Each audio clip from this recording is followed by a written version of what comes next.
My guest today is Emil Amos. Emil has made over 50 records across 25 years in the underground on various esteemed labels such as Thrill Jockey, Drag City, and Temporary Residence. His podcast, Drifter Sympathy, is now finishing its 7th season and has been widely praised from outlets from NPR to Wire Magazine. He has written pieces for Dangerous Minds, record reviews for Ugly Things and Cream Magazine, and is currently working on a book of essays. And it gives me great pleasure to welcome the Revolutions per movie, Emil Amos. Hi, Emil. How's it going? I'm doing great. Really honored to have you on the show. As you know, we were talking a bit about how before we, started recording, I was talking about how much I love, your podcast and how much work I can tell you put into it. It's like sound collage and heartbreaking but awe-inspiring confessional stories, how you feel about music and how you express your love for it. I'm a very sensitive soul. I cry easily. Like, music destroys me, film destroys me. And I just love to know somebody like you who also, I think, just these things resonate in a way that we can't hold it in. Yeah, I was working probably till maybe 3 last night on a new podcast, and I was struggling. It was like a rainstorm here in upstate New York, so I was like, I could only edit while it was raining, and I could only speak when it wasn't. And I was just kind of going into the night, and I was just trying to describe the atmosphere around the Blackbird, that's 26 years ago. The club in Portland that you played on. Yeah. Yes, indeed. Yeah.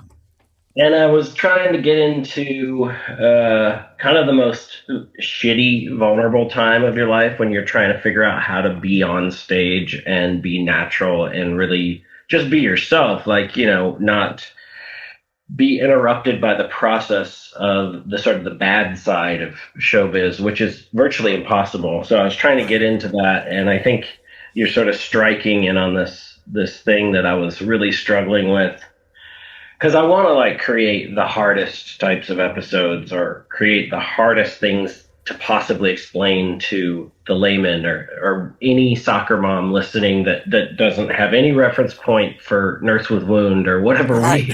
might come from. Let's talk Coil. Yeah, totally. Well, and I do that inevitably because I'm pretty naive in the sense that I figured everybody inevitably might be curious about the things that, we grew up in the underground with. And so I just sort of blasted out there thinking other people had some commonality. And as you get older, you sort of realize all the time possibly how alone you really are. It's amazing. Yeah. Because these things that seemed massive in my head, like Nurse with Wound, or Coil, or these things, these import records I was getting, you don't realize that maybe less than 2,000 people were buying this thing. Because it landed in my house from another country, I just assumed these were larger cultural institutions than they were. Yeah, I mean, you're talking to the number one victim of that naive mindset. I'm right there with you. I know you are. I know enough about you to know that we were the same kind of casualty, really. But, I mean, I guess a quick way to say how weird that is for me is that, I think it was last year or so, me and Steve Shelley did that. It's a Lou Barlow compendium.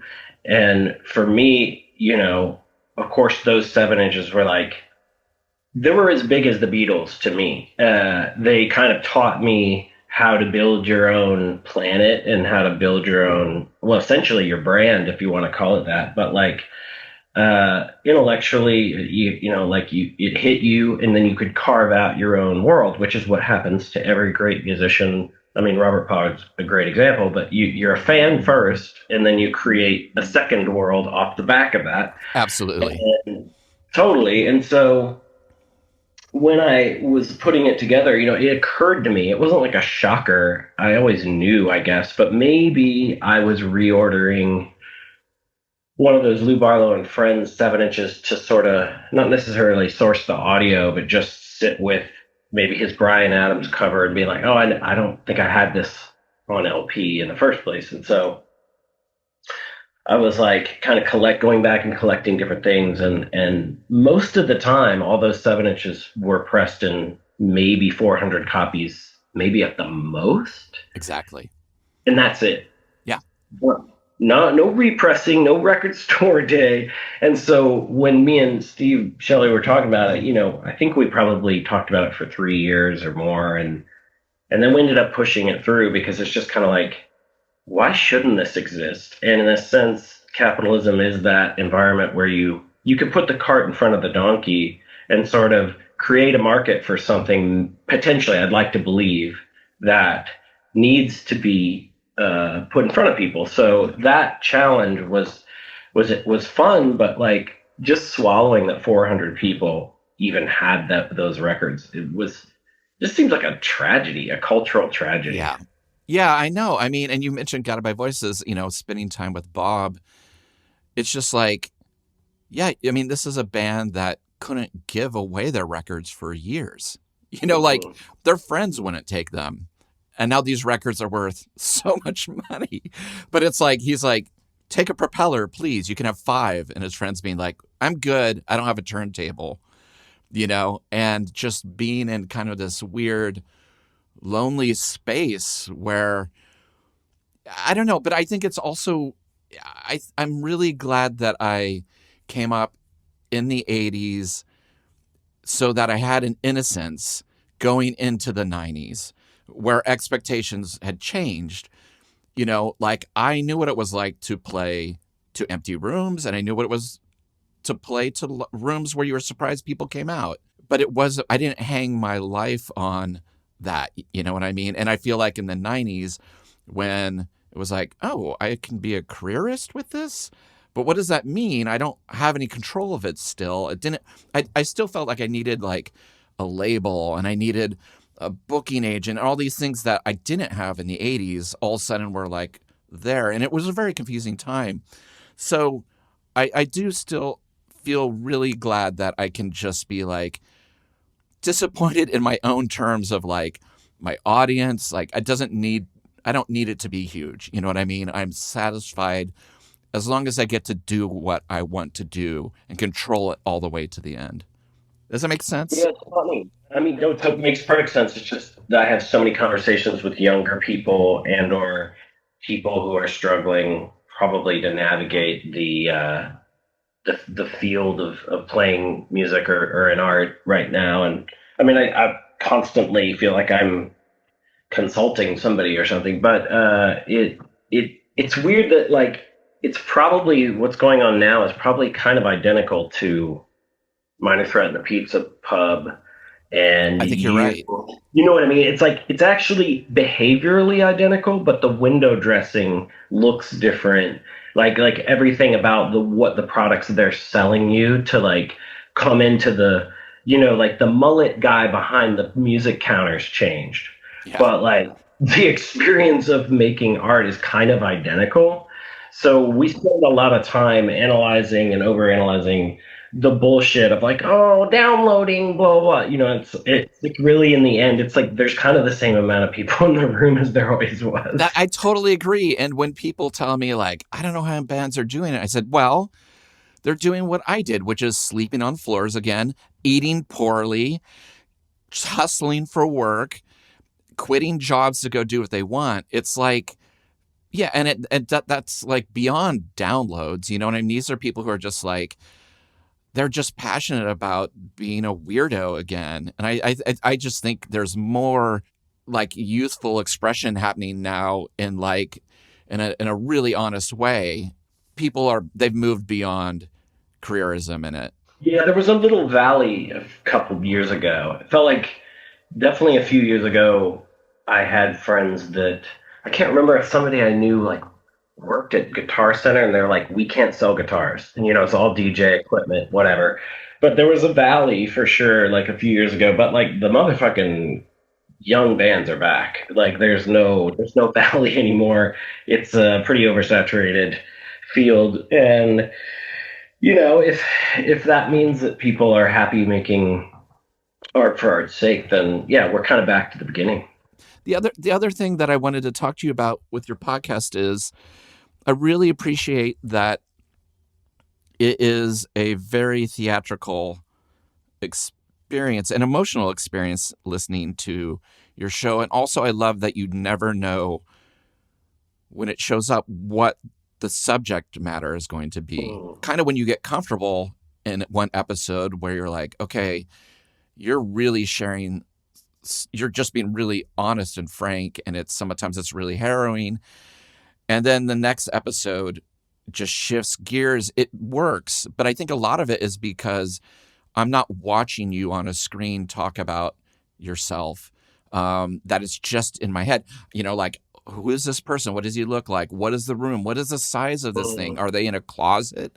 Now they're on the porch. What is it? I love that your podcast really shapes my mind that way. And I feel like fewer and fewer things are doing that in terms of podcasts. Well, I mean, you're a writer of music, and you've sequenced records, and you've made cover art, so the entire addiction to compartmentalizing ideas and shoving them into little boxes, and like the weird thrill. I mean, Robert Pollard is the god, but like, the thrill of like compartmentalizing small, brief ideas that are really punchy and potent. And that's just an addiction in itself because we grew up on that stuff. But my ADHD runs at a wildly faster pace than most people. So I'm like, the amount of ideas I have it's not a healthy feeling. Like, it's too many ideas. So some of that stuff's a little bit arbitrary. It's just that I was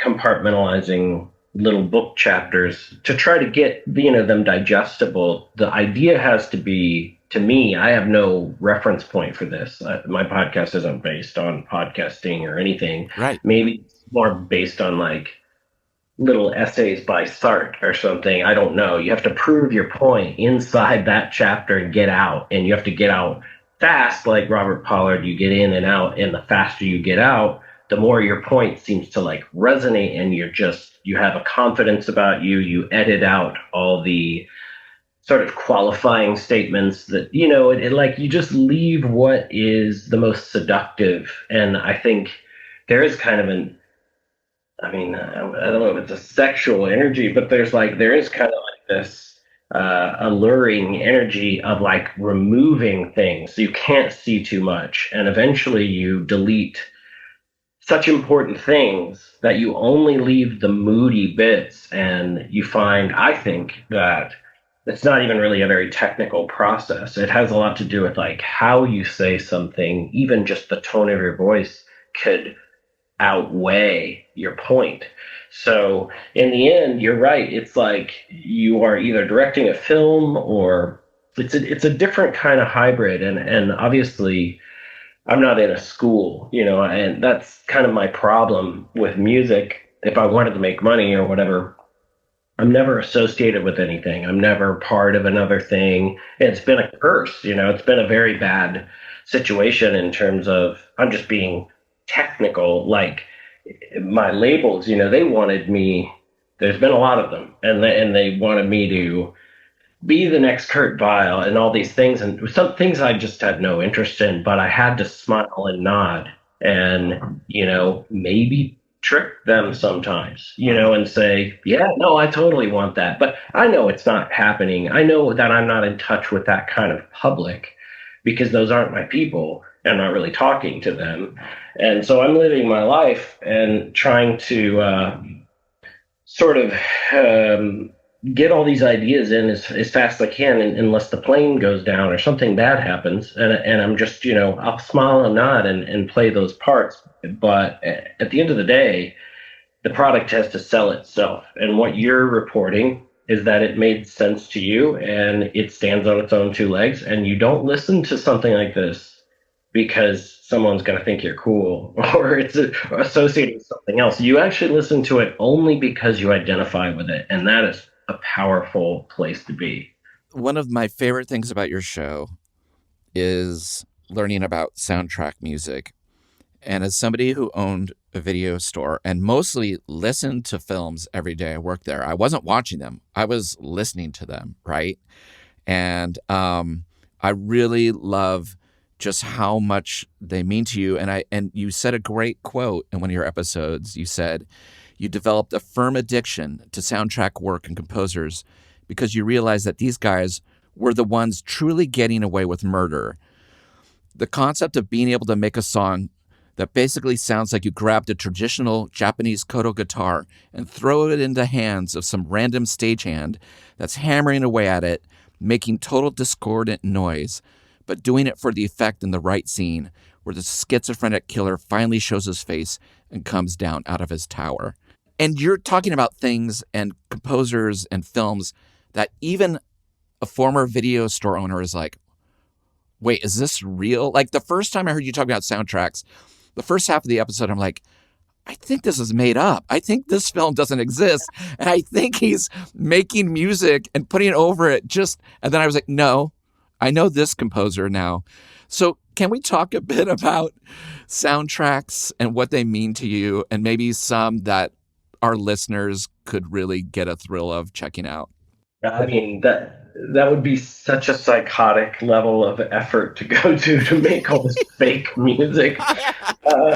Wow. Well, I mean, I think in the 90s, I was really kind of anti-record collector. Whatever was going on. I mean, even coming into your shop for whatever reason, I had my own personal insecurities, I guess. But coming into your shop, I felt like there was an intimidating feeling in the air. It's probably completely inadvertent, you know. Wow, interesting. I really fought against that. Like, I didn't want to be movie madness. I wanted to be like, you can ask us anything. And I tended to hire people who weren't, like, you can always learn. Like, I picked people who were just very conversational and they were almost like bartenders, because the people who knew more about film ended up being the worst employees. They were the people who just were like unhappy to be there. They were frustrated artists and they knew everything, but they couldn't, I mean, you've played with Sam Coomes. He was one of my employees and he would someone would want to film about a talking animal and he'd be like, how about Baxter? And it's like for a kid, you know what I mean? Like some dog tearing apart a kid kind of film. And you're like, okay, Sam, like, you got to stop down a bit. So that's a funny feeling because I really, I guess I'm kind of proud that I intimidated you. It's a badge of honor. I'll take it. No, maybe it was Sam. Maybe Sam did it. Yeah, Sam's a mysterious guy. I've known him for decades and I'm still like, all right, I'm seeing Sam for coffee. What's it going to be? I have no anecdote, actually, but that wasn't based on anything in the store. It was like my own personal feeling of having gotten to Portland and maybe that block being like the big hyper cool block to walk down, Sure, yeah. That's probably all it was, but Sam may have contributed. But so I think I actually did see like Human Highway or something for the first time from your shop. I definitely like got some stuff that blew my mind. But in terms of, my transition into Portland and getting into soundtracks, like in the 90s, I just would have thought that was very pretentious because I must have had personal issues. And then when we started Grails, I knew I had to change. And I think the podcast is a result of that kind of stepping out of yourself and stepping into a more professional historical realm, which I think is really good for you. Like if I mention Elliott Smith, which I find myself doing all the time. I don't know why. It's just historically relevant in conversation. And kids will come up to me and say, man, I'm so glad you talk about Elliott Smith. And I realize they think I'm like a super fan or something, but that's not what I'm doing. I'm not touting it. If I play a Superchunk song, it's just because I just explained, like, working on my first tapes out of the same Kinkos that he wrote Slack Motherfucker in. It's not because I'm like, oh, and check out this hot riff. I don't fucking... That is nothing to do I know with that it, about you, right? So it's like, I love getting outside of yourself. And so the podcast is supposed to be this portal for me to explore not being selfish, which I think is a much more attractive, aspect of somebody's personality. But of course, 99% of the people you talk to, they're like in a bar being like, my feeling is that the Knicks are really terrible. You're like, who cares I what you know. think? I It's just the know. weirdest way to live. I thought like it makes more sense to sort of explore the world, get outside of yourself, get some perspective, and like really understand Sicily, not just like be in some like airport in Cleveland waxing on about it. Just go there, like experience it. Like don't like we no one needs your take. So it just seems like how could I it was a very challenging, idea. Like, how can I put myself in a position where I'm not really talking about myself? And that was the hard curve or code to crack was how can I talk about everybody? How can I find a universal thread? And, maybe sometimes I fail, but in terms of being really micro, overly concerned with something I went through, but that's okay because as long as it's done well, then people can come inside the world of uh, an artist that's overly concerned with themselves, which is, most of the artists you like.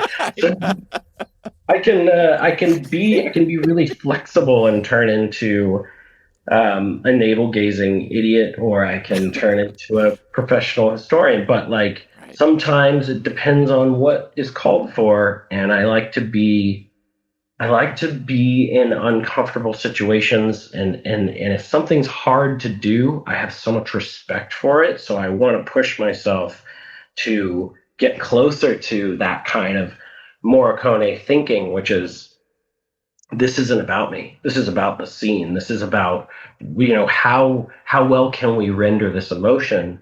So to actually answer your question very briefly, I would say once Grails got signed and once Grails started sort of being on the stage, I just felt a great obligation and deep fear that like we didn't know enough.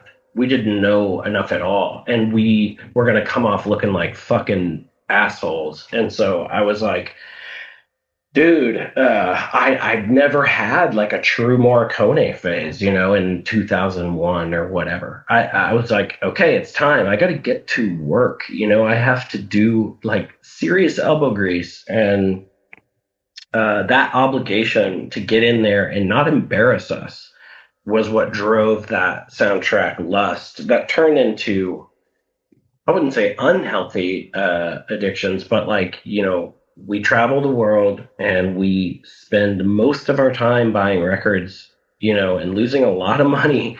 And I guess that's where that came from, is that whole idea that we could embarrass ourselves if we don't really understand the environment that we just waddled into.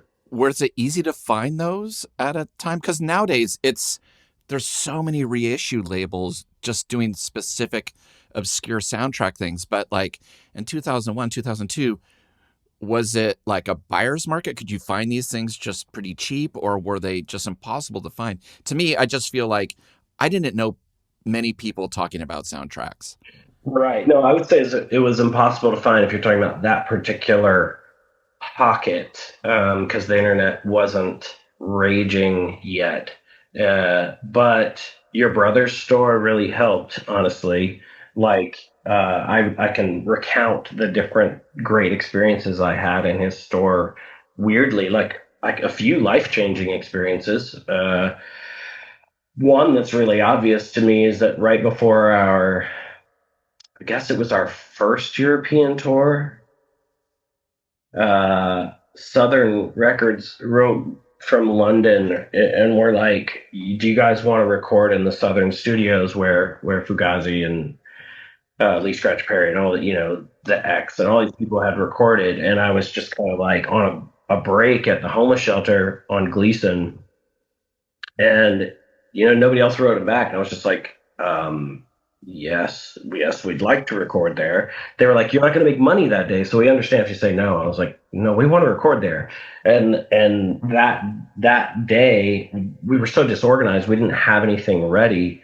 So I had just gone to your brother's record store, Jackpot Records, like the week before or something, And somebody knew who I was. I want to say it's like a kid named Jeremy, not Divine. And he recognized me, and he's like, he said, you know what, you're gonna like this. I don't know why he took me over to it, or what we were talking about, but he fingered out Satori by Flower Travelin Band, and it had just been put on CD. So we ended up covering Satori in Southern Studios because of him just talking to me that day. And of course, Ethan Swan like signed me up to play with Jandek just because I happened to be shopping there that day. I mean, and we started talking. Well, I mean, that's not exactly how it happened, but like life-changing things happened to me in your brother's store. That's amazing.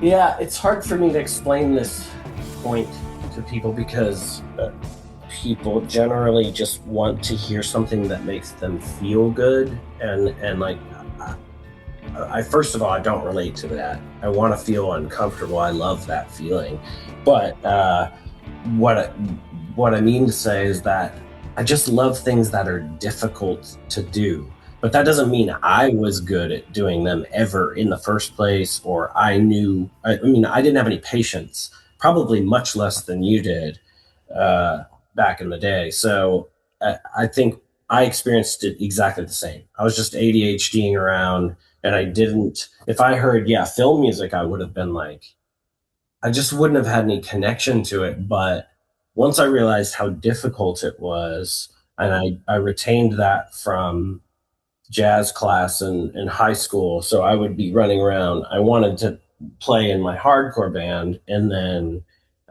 when I got to jazz class, I felt so much intimidation and so much kind of hostility from the jazz guys and the teacher, who was, I don't know, he told us he was a legend. I'm not sure that he was.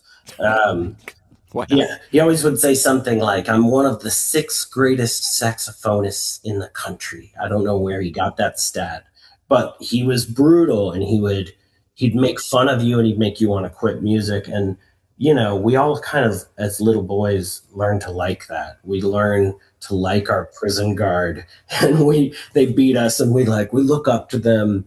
And that, I think I retained that as going into the soundtrack. So I was like, oh, like I had this great appreciation for the flexing of this obscure, deep language from jazz.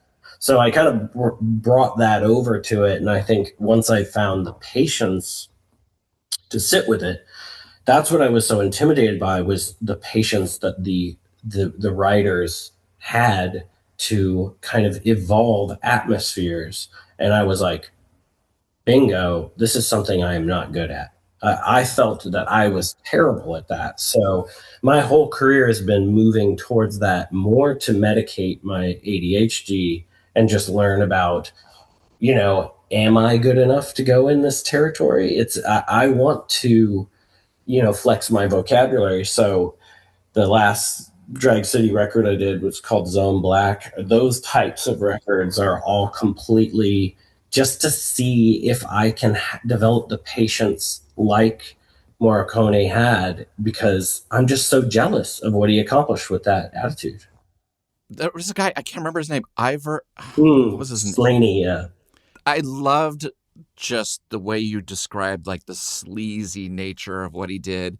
So is he's not a household name, is he? No, I don't think anyone even knows who he is at all. I think the only reason I liked him was because I fell upon, in a record store.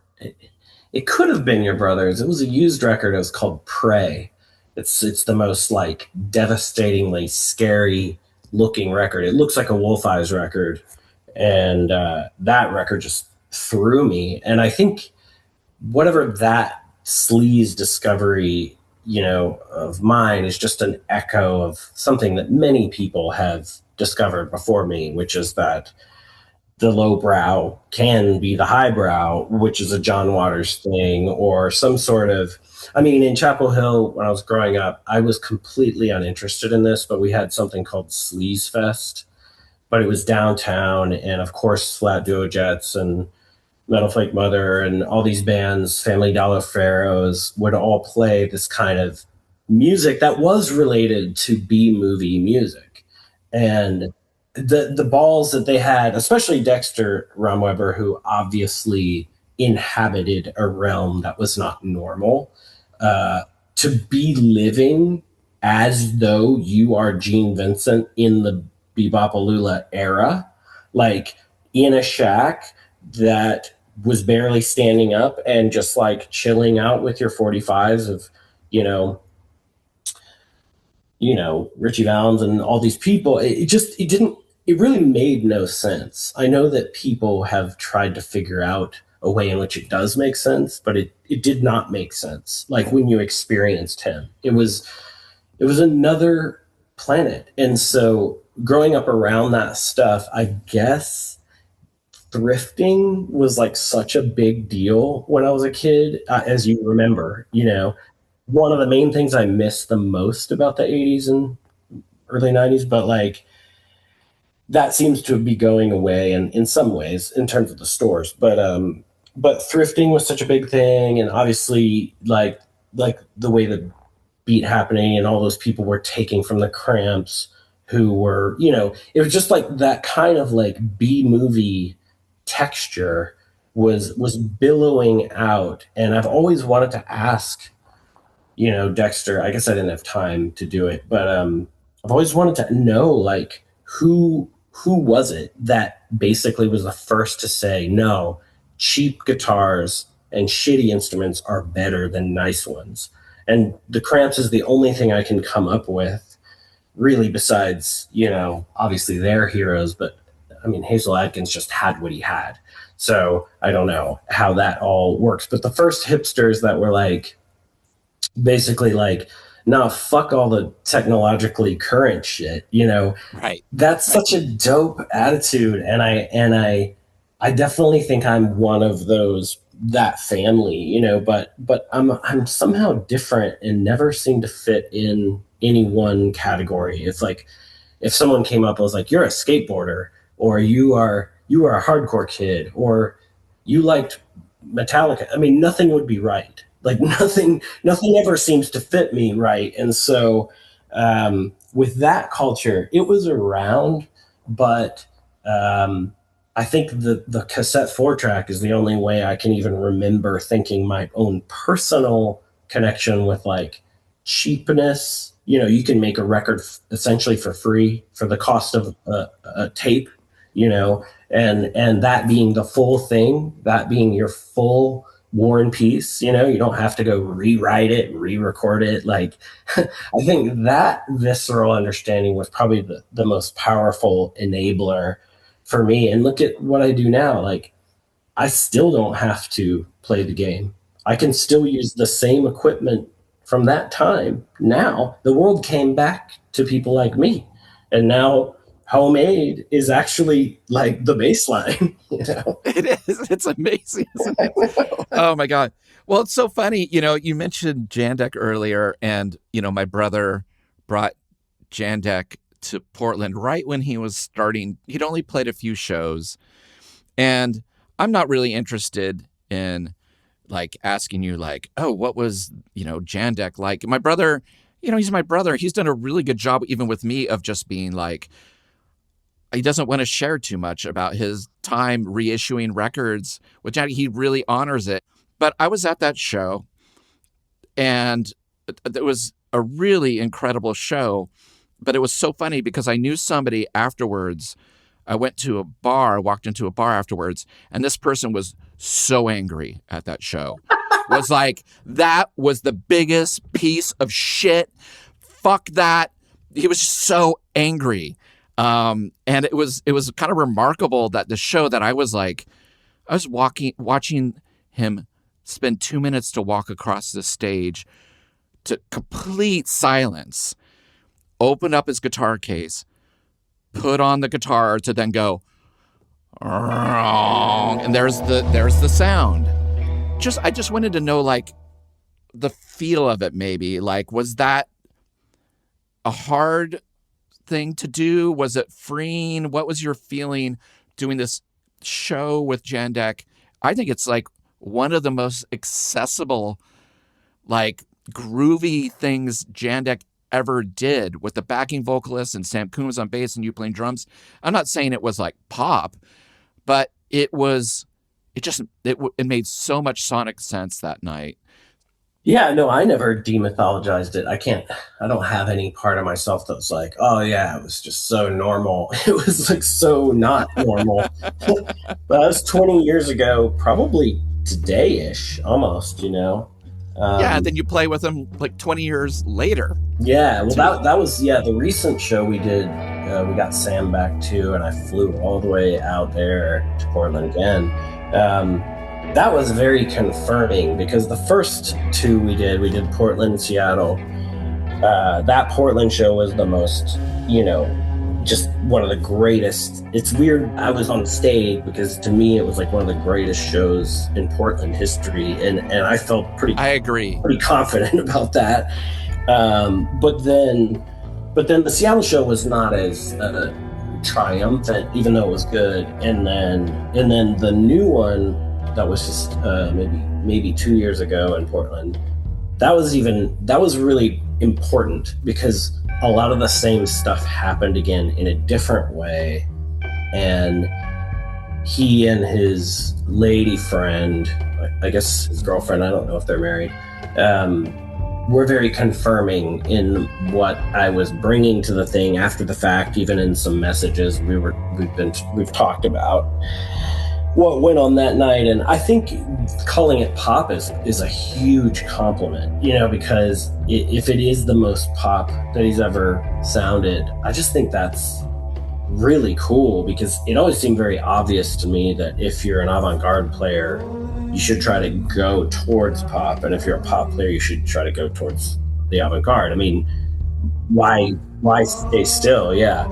And so, the most powerful things in art, the dark side of the moon and all those things, are clearly some target in between those two poles. It's like some weird unfamiliar meets the familiar. So what went right was like that perfect balance of tension. And that's also like that conversation about 2006, what was going on in the culture, the internet, Jandek, Portland. It's kind of like the perfect convergence, because at that time, it was maybe one of the last times the whole theater could be sold out and just absolutely silent, and us all just looking at him like, take us where you're going to take us. And of course, yes, his mastery really, he doesn't, I wouldn't say he's looking at it like anyone else in the room. I guess backstage, that day when your brother brought me in and we had to do rehearsal, I came close to like trying to push the show in a direction or two. I remember just in conversation backstage where he was just like, no, we're not going to do that. And essentially, I mean, even if it makes me sound ridiculous, I think what I had said was something like, could we play a song off of Blue Corpse or something? Right. And he was just like, no, that's not what we're doing. And so I was like, oh, okay, right, all right, okay. Well, now I've recalibrated. I gotcha. Like, even though that seems like it could have been a totally legit idea, it wasn't what we were doing that day. And then I maybe phrased something, and I'm guilty of speaking this way, although I think I'm trying to articulate something that's not coming off right. But like, I may have said something like, man, the audience, blah, blah, blah, or something. And he was like, who cares about them? And I was like, oh, well, I guess that's one way in which we're different, because really the main way in which we performed together and talked together and hung out together and got nachos and beer together was just so synchronized. Like, I guess I consider him one of my great friends, but also one of the deepest family members, and also somebody who showed me sort of the way to hold your head up and just ignore the world, and be yourself, which, obviously he's sort of an icon of that, if not the icon, if you want to talk about really not giving a shit. But in that moment, I guess my verbiage, the problem there is that I am hyper obsessed with articulation. And from my Michael Jordan metric of how you play the best game, I put pressure on myself, like Michael Jordan put the fake shit talking against himself in the newspapers to get himself angry to score more that night. Like, he had his own metric on how to tweak his performance. And so my metric is that I really think a lot about how it sounds from a stranger's perspective. And I can almost get myself, especially if I'm like smoking pot, I can almost get myself fully in their shoes and really feel like I don't respect myself, I have no loyalty, I have no interest in myself. I really want it to land. And so if there is a difference between me and Jandek's sort of just approach, he really doesn't tolerate that kind of worldview where you're kind of even acknowledging the audience. Now, that I trust him completely, and I think that's just so beautiful. But it's not how I live my life. It's not what I do. I mean, I acknowledge that way of being, and I probably maybe have the most respect for those artists in some ways. I understand, it's not a David Bowie thing, but I understand hybridizers better. I understand people that take things and synthesize and then make super statement more than somebody. I think I'm the same way. Yeah, I'm not necessarily just a total outlier who invents one thing and is just in that compartment. But like, I think I've always been jealous of those people. I think those are the real brilliant freaks, Yes, we're going to tell you what film we're going to talk about now. The Lou Reed epic, One Trick Pony, the Paul Simon film. I had not seen this film since I was probably 13. It was on cable a lot. As a kid, I liked anything about New York. It just looked, I was like, there's trains in New York that go underground, and they're like sitting on a stoop outside of like, what? This looks like a bank that they live in. There are apartments in a bank. It's just, I was really drawn to things about New York, like Times Square, rich kids, anything like that. But I love that you picked this film because, again, the thing I love about this show is like, yeah, we're not talking about Jandek on Corwood. You brought to me One Trick Pony, 1980, from the mind of Paul Simon. So did you see this when you were younger, or when did you find out about this film?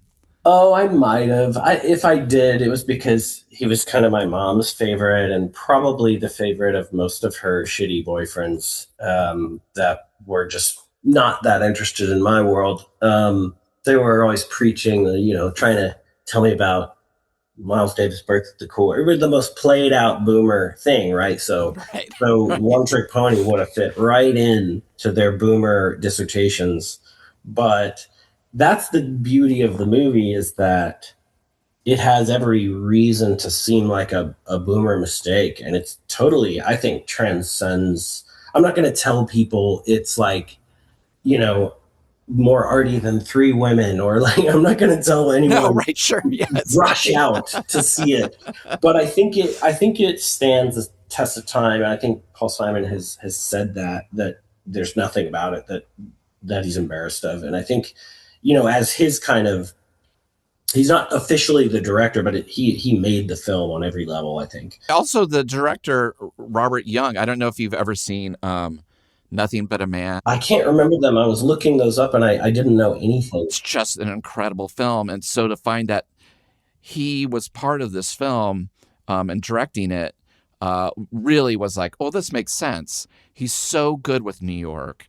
He's so good with just like vignettes, like, okay, we're going to have some stuff in a studio. We're going to have stuff in a club.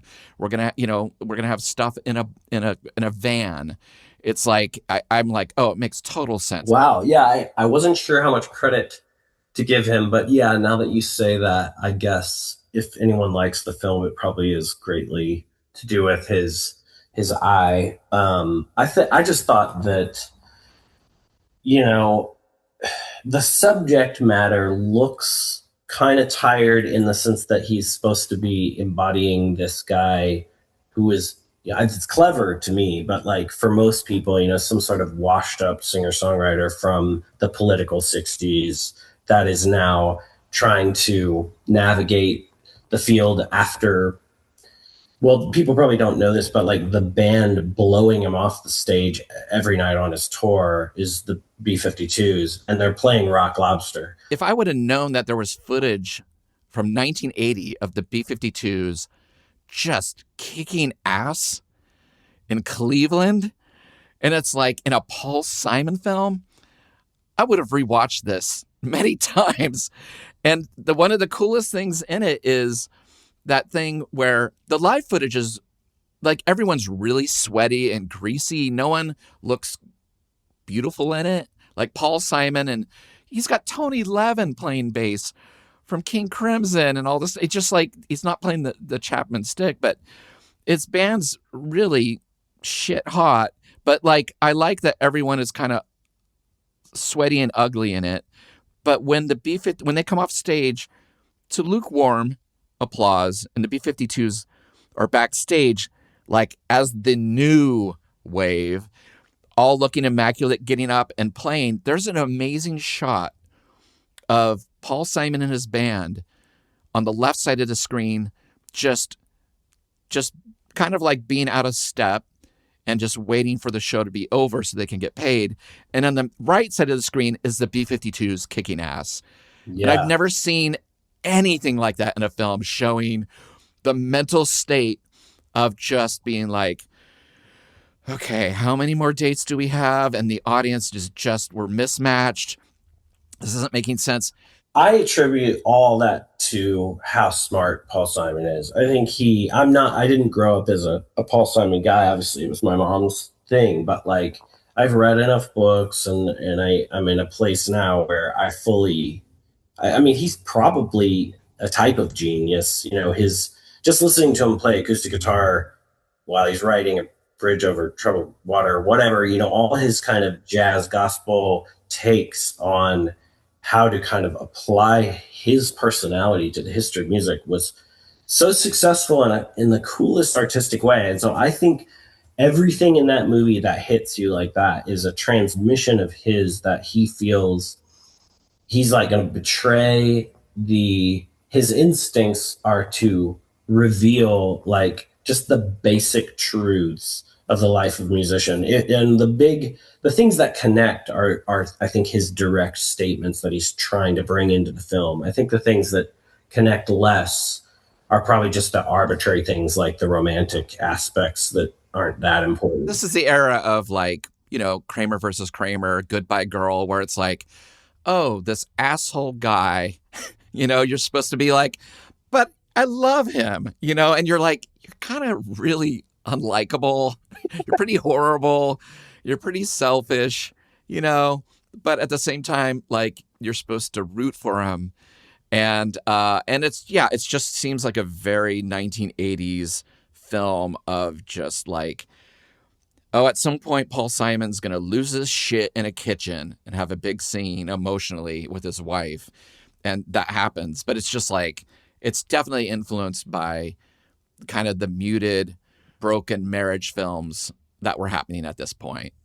Yeah, right. There's some woman under the influence. There's some sort of just after school TV movie drama going on. But, you know, to not sound like Siskel and Ebert, but like there is actually something for everybody if you want to like, I don't know how many people are going to have the courage to really venture out and rent it for $3.99 because that's what it costs. But yes, like, I think you have to give it kind of like a late night, stony, relaxing viewing, and you're going to fucking love it. But I mean, you're mentioning Tony Levin from King Crimson, right? On bass. Well, you're not even mentioning the drummer. Yeah. Incredible. Possibly, I mean, the most, let's say, influential drummer of the 70s, but also in kids like, you know, my sort of heritage of learning drums, arguably the greatest drummer in the world at that time. In 1980, maybe the greatest drummer in the world. And so you're seeing these super fancy players downplay into Paul Simon's sort of pop music, at which watching visually is really very clever and a kind of a beautiful, what's the word? It's just a very mature take that, like, they don't want to sell. Paul Simon doesn't want to sell himself as cool. He downplays himself. He makes himself look as cliche as possible, which I think is very, like, it's like got a kind of a clever take on telling that story. And then the big perverse cherry on top, which is the thing that should sell the movie to most people if they consider going with it.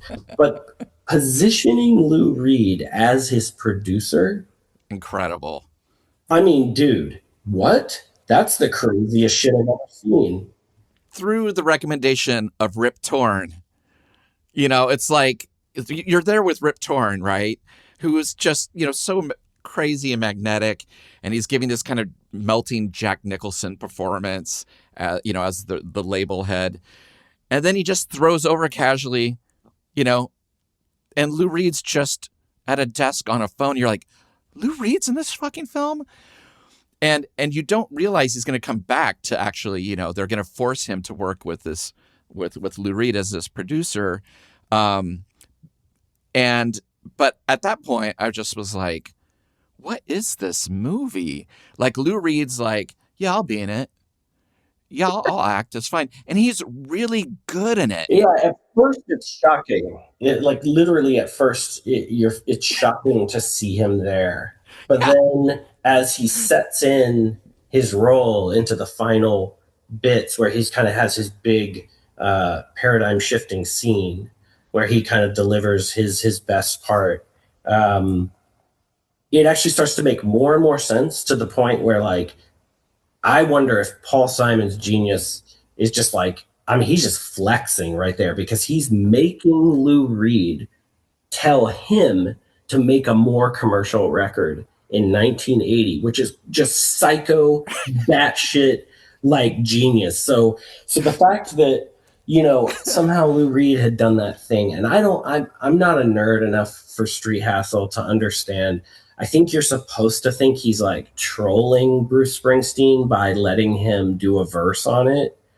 That's probably not what was happening, because Lou Reed was so insecure and such a liar, really, on so many levels, that he was probably pandering to the new hot shit kid that was exploding and just wanted his name on the record. Who knows what that guy would never tell you the truth. That's what I always thought. But yeah, the way you just phrased it, I was like, yeah, I could imagine him just being like, I just want him on it so I can just like laugh at it later. Hasn't that been said in a lot of books, that he just was like, you're copying me, so let's see you do me on my record or something? Oh my God, I didn't know. That's amazing. Oh my God. Well, isn't it crazier though that he would have, I don't know the year on Street Hassle, but wouldn't he have just done that a couple years before, and then Paul Simon kind of does the same thing to him? Like, Paul Simon makes him the bitch and makes him say lines that would horrify Lou Reed in real life. That's what's so amazing about it, is like, Lou Reed is amazing in this film, but he just seems natural, comfortable, and you're like, that's Lou Reed. I'm looking at Lou Reed, but I'm not seeing Lou Reed. Does that make sense? Mm-hmm. Mm-hmm. I mean, I guess what acting is, but I mean, I'm just kind of shocked, because most of the time you're so aware. Like when David Bowie is in a film, not playing David Bowie, you're like, that's David Bowie. I can't escape it. But there's something about the role they put Lou Reed in where he is just trying to convince Paul Simon, well, we need, more backing vocals. We need to make this like more like River Deep Mountain High. And like, when you hear what Lou Reed's putting on the track, do you think it's making the track worse or better? Because in the film, they're like really disgusted by the things he's done on it. And I'm kind of like, sounds pretty good now. Like, I saw you play it on stage earlier, really like stripped down, and I kind of checked out. And I'm like, maybe it needed a little lift. I don't know. I asked myself the same question when I was watching it, and I think that that aspect of how that would have played in the theater in 1980 is maybe fully lost in time because culturally we've shifted too much to understand what that was supposed to sound like. I think it was supposed to sound maybe for its time a little too saccharine. You weren't supposed to have the strings, the saxophone. You weren't supposed to have that if you were a serious artist, really. I mean, if you want to look at the history of countrypolitan music and the decimation of country music a couple of years before that, and in terms of its commercialization, that would have been the paradigm that was ruining authentic country music. So I think that was supposed to be what they were saying. But there's so many things to say about Lou Reed in this movie. I mean, one thing is I'd never found him attractive, and he is like kind of hot in this movie. He like looks good. He looks healthy. Yeah. Yeah. No glasses, and he just, he looks fit. He's got like definitely serious like coke jaw. He's doing that weird like meth jaw thing throughout it, but he looks like he's gained some weight. He's like eating more potatoes and shit, and he's looking kind of bigger, but he's filled out. He's kind of pretty. He's the most healthy you'll ever see him, people could run out and see the movie just for that. But the fact that if you know much about how he like went to the Czech Republic, I think it was Rolling Stone like hired him to interview the Czech president because it came out. They told Lou Reed so the guy who has become the president in the Czech Republic is the biggest Velvet Underground fan. So I don't remember what year this was. Let's say it's like 90, 92. And so he basically is like, oh, this is so interesting that he likes me, And so Rolling Stone hires him to go over and interview. I mean, this is a historical moment. And apparently he showed up and just knew nothing about the guy, had no interest in their history, and wanted to talk about himself. And Rolling Stone felt that it was so bad that they deleted it, and the interview never came out. So if you want to look at it, Lou Reed, I mean, really, I think in a sort of true light, my guess is that they came to him, your comment about he wasn't in many movies, my guess is that they came to him and they really pandered to him, which I think Paul Simon would have been really smart about and been like, I can picture him taking him out to lunch and basically being like, listen, man, this is going to be so funny. You're going to get to be the guy that has oppressed you your whole life. And I think we told him the lines that he was going to say about we need to make, a more commercial record. And I think Lou Reed just fell for it and was like, this is going to be easy. This is going to be so funny, Such a weird surprise. I would say the other reasons to watch this film are his awesome red baseball cap, which is absurdly the longest bill I've ever seen on a human. Also the scene where his leather jacket is louder than them talking in the end scene in the kitchen. Paul Simon's just wearing this leather jacket. It's just like, and I was just like, oh my God, that's so funny. The thing that I wanted to ask you about too is, this was his fifth album at this point, and it was part from the movie, part re-recorded. He took the band that plays his band in this film on the tour for this movie. So Tony Levin, all these people backed him. But the film is basically original music written by Paul Simon to tell the story. So like at the beginning, there's like a little opening sequence of, a little kid at a piano when he's a child, and then being in a doo-wop band.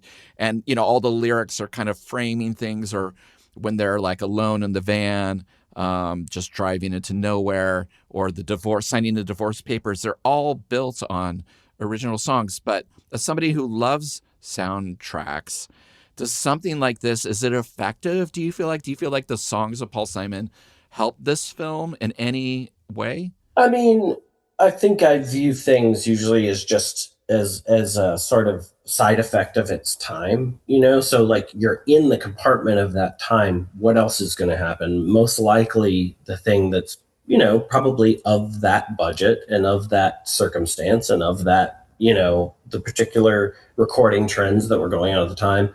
But I think, not necessarily speaking for you, but maybe speaking for you, but like growing up, kids like us that were into much more acerbic, jagged music were just absolutely unwilling to witness or try to figure out someone like Paul Simon in the beginning, when it just, there was no benefits as a 13-year-old to liking Paul Simon necessarily on the block with your skateboard and your BMX bike.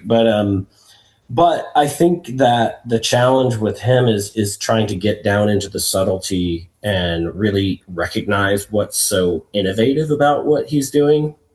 And that's on you as the listener. So if you're going to like examine his performance musically in the film or anything, you have to give him a lot of leeway because he's playing a character. He's not doing himself. There's some bits of Bob Dylan cribbed in there. There's some bits of like Bob Dylan's story, which is very clever.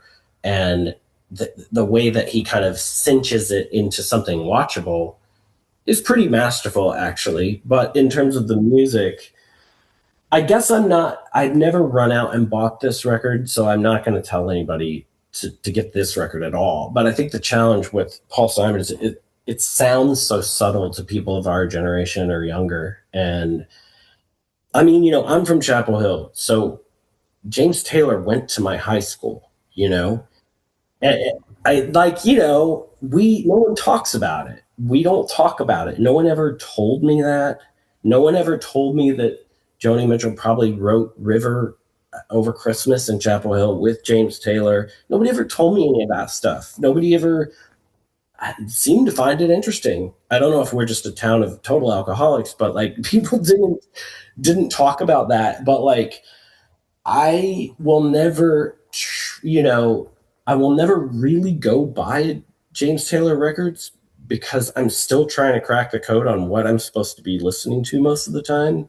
I understand. Yeah. But my respect for him is so incredibly high. Like his story to me is unreal. I think his talent is so cool. It doesn't mean I have to listen to his music, but I think there's a huge parallel with Paul Simon there, is that I don't have to sit around and listen to his records, but sometimes on any given day, I think of him as, smarter than Captain Beefheart. I think there's moments where I'm like, dude, my respect for this guy is so high, but I don't like me and Julio by the schoolyard or whatever. Yeah. But like, it's not that I invest in not liking it. I just don't put it on, but yeah. And in the film, he's looking back on a 15-year career, and framed by it, he's basically, everyone's like, you need to celebrate your political song that was just a big deal. And, the show he does with Tiny Tim, which is pretty amazing in it too. It's kind of worth seeing Tiny Tim in it, just even for 10 or 15 seconds, just kind of like just being himself, and The Loving Spoonful and Sam and Dave.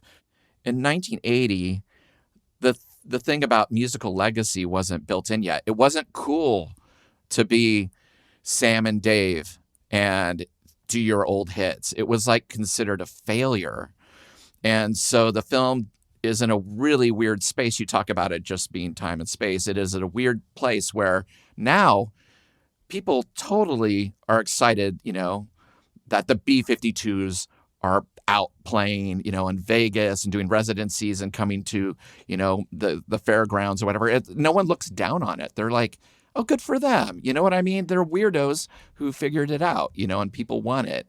But in this film, it's still really not built that way. That world hadn't exploded like that yet. It was like, you've been a failure since your initial success, and you leaning on that as an artist is the worst thing you can do, is just go back to the past. Yeah, I don't even know how to dissect the explosions of culture and retro culture that have blurred all these lines at this point. I mean, if you saw a picture of Phil Collins in his little overalls with the cap and the beard right now, I mean, he would be like the hottest dude on Alberta.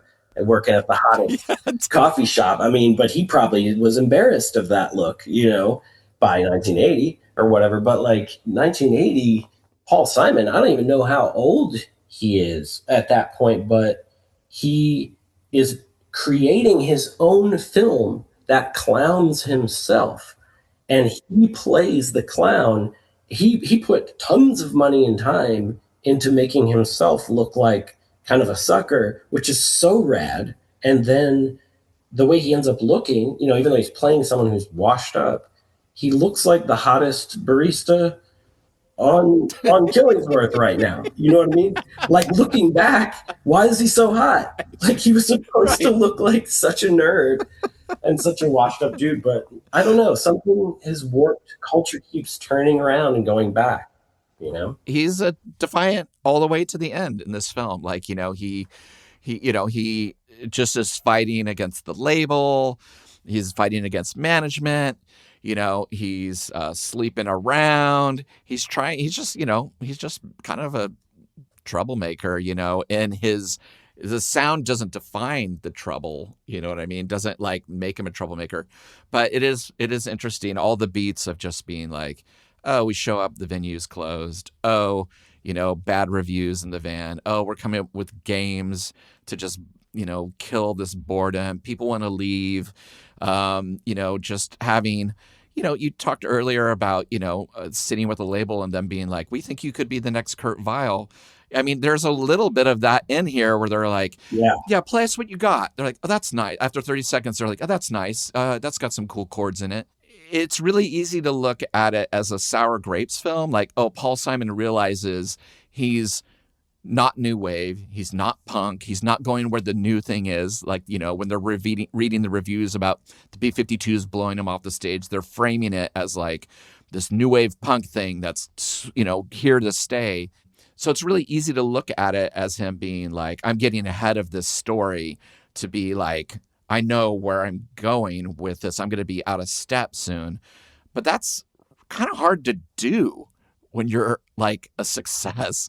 In a funny way, there were parts of the film I checked out on, and that was, the marriage stuff, the kids stuff, like him throwing a baseball with his kid was like really unconvincing, like scene of like, and I went back and I watched a Siskel and Ebert thing, ironically. They absolutely loved this film. There's something for everybody. And the scene that they showed where they're like, he plays a musician and da-da-da, and we'll throw it to the thing, was the baseball pitching scene, was the scene that they showed. I was like, not the music, not the B-52s. It was like him as a father was the thing. And I'm like, what? Maybe that was the editor's like executive decision. I mean, it's so genius to put yourself in that position. 1980, when David Crosby and all those people were just probably like just saying the most vile shit about the punk generation, making fun of all of it, saying it was just absolute garbage. And then Paul Simon's like putting out his movie clowning himself and putting the B-52s in it and Lou Reed in it. I mean, dude, the guy is kind of like flexing his insight and his integrity in the most subtle way. It's very timeless. And I was really surprised. It was a different film than I remembered as a kid. Again, like I think this is a hard sell in a lot of ways and maybe a hard watch for a lot of people. But it's a really well-made film. And again, the casting of his band is brilliant. They seem effortless. They're so comfortable as actors in it. And I think that's also really brilliant. Paul Simon is obviously the worst actor in this film, but he's the one who feels the most like himself. Like Paul Simon did not create a new way of talking or a new way of looking or a new way of staring. It's like he's just himself. But I do think that, credit is due for in terms of like doing something about the industry and that, just being out of step and all these things we've talked about. I think it's kind of masterful, in terms of like a thesis of what he was trying to get across. Well, maybe that's why it didn't do well, is because it ends up being, going back to our talk about universality and podcasting, it's like maybe he ends up talking or unveiling a little bit too much about his private experience, in the sense that anyone in the audience is not going to understand label pressure once you have been through the ringer and you're in your late stage of your career. They can't relate to it. And it's too bad, really, because he's kind of presenting it in a very like raw format where he's actually, that is kind of what it's like. I mean, the Kurt Viles now could watch this movie and be like, good God, I had that conversation with my label today. Totally. You know? I think you're right. Yeah, I think you're right. They're like, I was in the Matador offices and they were like, hey, being in Guided by Voices, there were even labels having talks, you know, to this day, you know, where they were like, you're like, I can't believe they're saying that to Robert Pollard.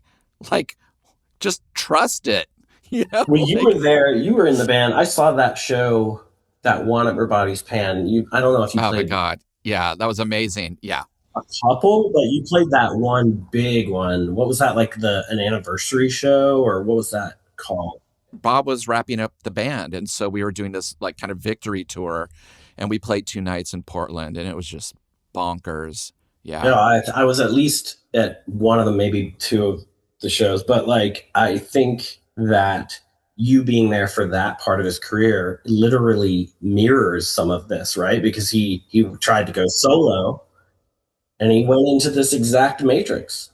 It was really funny too. I mean, you know, when I joined the band had already lost a lot of the initial lo-fi, you know, supporters, and had found a new crowd that were like more like fist bumping, like rock anthem, kind of like just a more, I don't know. It was just a different vibe, right? Than like people just standing there, like letting Guided by Voices be the energy. Eventually it became like the audience also became a supernova of energy. And we're trying to match the energy on stage, which was really fascinating.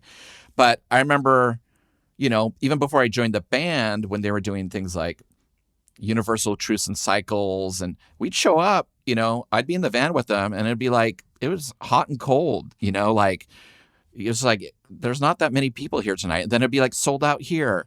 And, you know, he doing those amazing solo records where he is the guy, right? And that, you know, it just, that people got off the bus once the name didn't resonate anymore, was fascinating. And really it took that announcing that we were stopping, like everybody came out, you know what I mean? And then it was like, oh, 4 nights in New York. Oh, you know, it was just like, it was nuts again. And it was a good send off, but it is a weird way of just being like, yeah, people, you know, he even realized like Guided by Voices is the brand. I need that to just define what I've done before and where I'm going. With Boston Spaceships with us, he was like, we're a band. This is not a project. But nobody was like, no one could figure it out. They're like, it's just yet another record. So it was fascinating. Emil, thank you so much. This has been really amazing. I was so excited that you came on the show. I've been wanting to do this for a long time. And the places that you've taken us today and the places you're going to take us on the 7th season of your podcast. I'm really interested because I've seen some of the visuals of what you're teasing. Is there anything you can talk about for this new season yet, or do you want to keep it under wraps till it comes out? No, it's okay. Yeah, that thing you said, no one's ever said that to me about, you know, how you don't know what the episode's going to be, and it kind of can be like a big gear change. I've never thought about it like quite like that. So I guess my like little mental sniper game, as I kind of like try to delete things I don't like and search for the thing that's getting me excited, because I know obviously if I'm excited then it'll be contagious. I just really am pretty ruthlessly loyal to whatever I happen to be listening to in that circumstance of my midlife crisis, which is usually ongoing, you know. So I'm kind of like, if on this particular season I was in Chicago having kind of a little bit of a breakdown or something, and I was listening to a lot of Richard Manuel from the band, just trying to sort of understand his story, but also just healing, just listening to someone's music, healing me. And then I just kind of lift it up and put it on the show if the story seems good enough. But the big game changer guy for this season that I didn't know much about until I dove in was this guy, Adrian Borland from The Sound. It's a legendary British post-punk band from 1980. And before that, he was in a band called The Outsiders, which was the first DIY home-recorded punk record in 77. Wow. And then he does this incredible industrial band called Second Layer, which I think is probably one of the greatest experimental bands of all time. So that's an episode that is like really I got to learn a lot. That was super fun. And then the life stuff is the hardest for me now to talk about my life, because as time goes on, I didn't originally plan for the podcast to last this long. So I always thought I would chop it off at a certain point before it got a little too close to home. Right. With certain things, or there's certain people I don't want to talk about and stuff. But so I tend to stay in 99, not because I'm restricting myself, but I tend to never finish talking about that particular hinge of culture in around 99. But this season is the first time I really get to go into Portland culture, really, and I get to interview Chantel from the Blackbird. Pat, who started the Blackbird, actually killed himself, and that is part of the story. But revisiting those things and processing them for me is like kind of new. So like I need to go through those things. I need to think about them. I maybe never sat and thought about his suicide. So the mic is on, and then I've got the whiskey in front of me, and I get to process things in my life that I just hadn't given myself the time to do. So looking back at that time, I mean, for me, it's one of the most challenging things to talk about, because what I'm trying to avoid is talking about any success. I don't want to talk about any success. I have no interest in it. And what I'm trying to do is get down into the most awkward things about the transformation of that particular period, meaning learning how to be a private practitioner and then throwing yourself on stage and really disliking it. And my job is to explain what that was about, which is really fucking hard to talk about, kind of in a Paul Simon in that movie way. It's like, it's not really everybody's story, but I believe it is, because nobody feels comfortable in the world of objectification. And so if I can bring people into the world of why we do really what we do without the need for reward and without some sort of, lane of entertainerism being like the obvious capitalist thing you're pushed down, I think everyone can relate to it. But coloring that in on an hour-long podcast about the year 2000 in Portland is so difficult that last night I wasn't like, getting negative about it, but I was really like, God damn, how am I going to tell these stories and bring people into the situation? Because my instinct, like Paul Simon making that movie, my instinct is that there's some kernel that I need to unfold in there. And I know if I do it right, I trust myself. I know that if I do it right, it will have great benefits. But if I whiff it, people will be like, what are you talking about? You haven't whiffed it. I mean, the show is like, it really walks a fine line of, am I supposed to laugh or cry right now? And I really appreciate how much you've given of yourself to it. And I think that's why the people who found it want to live in it, because it doesn't sound like anything. The subject matter is unlike anything. And again, like I said, I'm really glad that I touched a nerve with being like, it's dropping today. I open it up and it's like, oh my God. Okay. We're on a different path, but that's all interconnected because it's all through you. So I will put links to where to find this show and everything and your records in the show notes. Please support him, Support what he's doing. It's fantastic. And like I said, it's really touched me at an emotive core, which is hard for me to do with other podcasts. I just think it's really masterful. But now, you may not be my friend after I ask this last question, because at the end of every episode, I ask the same question, but I tailor it depending on what we're talking about.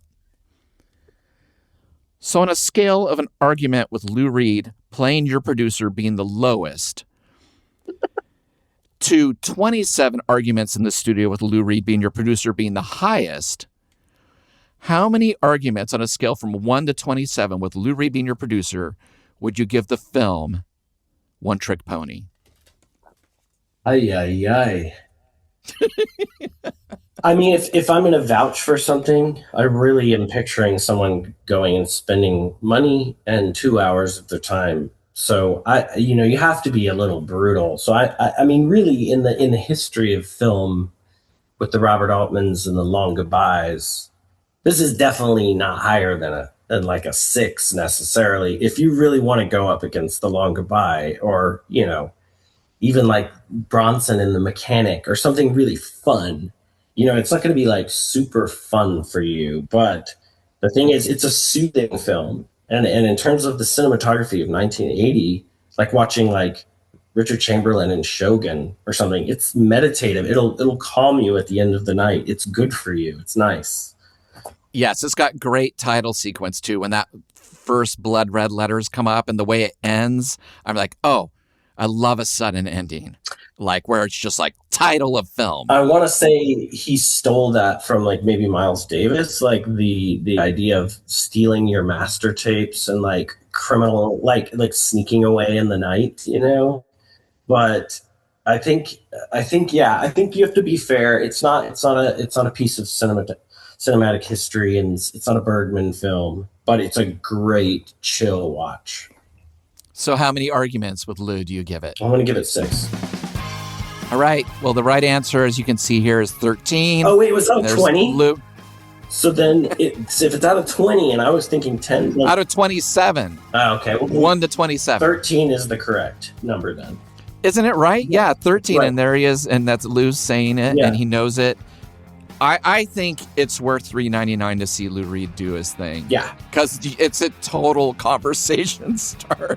For sure. And I mean, at this point, at least it'll give you like a cool thing to say at a thrift store in Highland Park. That's right. Or whatever. That's right. Could lead to wedding bells. You never know. Thank you for listening to Revolutions Per Movie. We release new episodes every Thursday on your favorite podcast app and additional bonus episodes every Sunday on our Patreon. The show's a completely independent affair, so the best way to support the show is through our Patreon at patreon.com/revolutionspermovie, where you can get weekly bonus episodes and shows, exclusive limited edition flexi discs and records and CDs featuring guests that have appeared on the show, and other exclusive goods sent to you just for joining.